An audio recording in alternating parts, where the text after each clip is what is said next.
Welcome back to A Moment in History. I'm Seth Udinsky. In 1843, one of the most famous stories in Western civilization was written. Now, it would become a beloved tale of Christmas, a tale of virtue and goodwill, and a spooky ghost story that mixed elements of ancient myth with the modern society of industrial England. To this day, families across the West, including my own, have included this timeless Christmas tale as part of their Yuletide celebrations.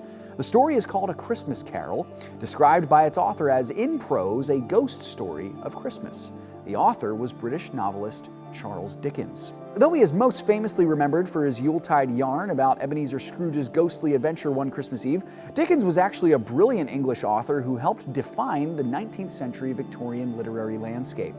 His works also include Great Expectations, The Old Curiosity Shop, and the famous Oliver Twist.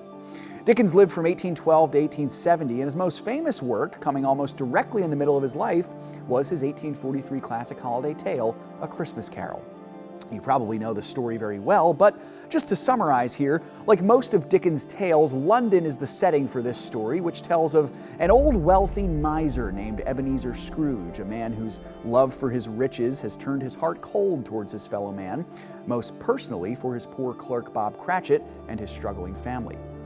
Well, one Christmas Eve, Scrooge is haunted by the ghost of his 7 years dead business partner Jacob Marley, who warns him of an eternity of suffering if he does not change his ways.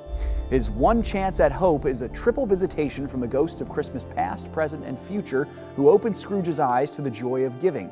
In the final act, Scrooge wakes up on Christmas morning a changed man, and he lives out his days in joyous generosity, sharing a heartwarming catchphrase with his new closest companion, little Tiny Tim, the infirm son of Bob Cratchit, "God bless us, everyone."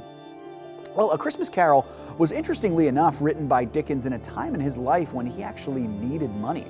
The profits from the book helped him pay off his debts, and it became a holiday classic. Now, historians argue that it was A Christmas Carol that catapulted the famous Western greeting Merry Christmas into the English vernacular. Although the English-speaking world had been using this Christmas greeting on and off since the late Middle Ages, it was the Dickens classic that made this phrase core to the Christmas traditions in the English-speaking world. Though Dickens writes from a heavily Christian-influenced worldview, his own religious convictions were something of a mystery, actually. He maintained certain universalist beliefs and at times even allegedly argued that the Bible was not the inspired Word of God. Still, this does not take away from the crown jewel of his Christmas classic, where, during the second act, Bob Cratchit speaks to his wife about little Tiny Tim, saying that the boy hoped that others would see him in church to encourage them to think about the one whom Christmas is all about, the one, as Dickens says, who made lame beggars walk and blind men see.